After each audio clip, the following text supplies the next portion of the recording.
it was January actually, earlier this year that we were out. So yeah, thoroughly enjoyed it. Had such a warm welcome when we were here last time. The whole team came over.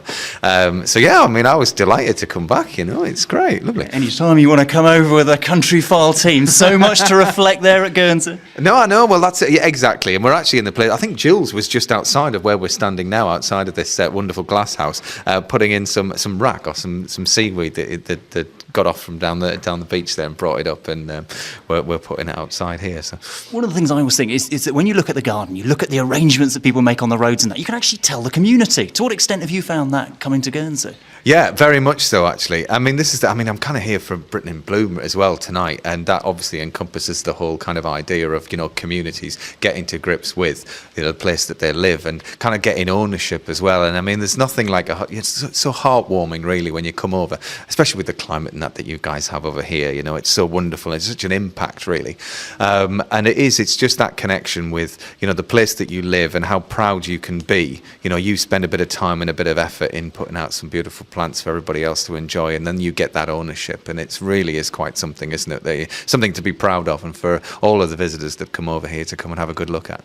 We know your farming skills. We've seen them on Blue Peter when we were children. Nice. But the one thing I didn't see much of was you and flowers and kind of getting down and earthy, and I didn't see much of that. Just tell us, where are those skills? You didn't see me in the Blue Peter garden?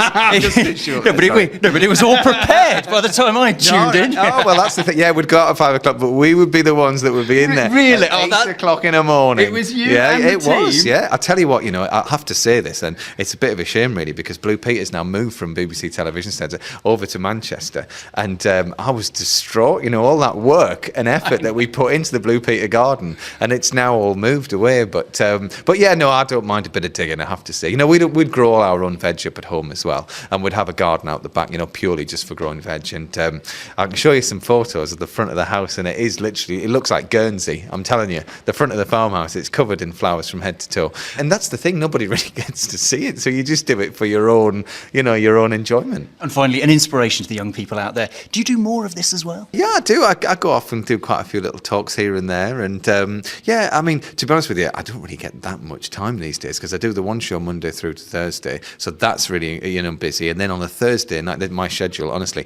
I then have to go to Countryfile, wherever it is, if it's the Outer Hebrides or Guernsey or whatever. So I've got to try and get there for dawn on Friday, and then I film the whole of Friday, and then I get back to my family on a weekend. So weekend time is precious. But no, I do get out and do as many little things as I can to try and encourage, people just to get that contact with the countryside, community, the environment, whatever it needs to be.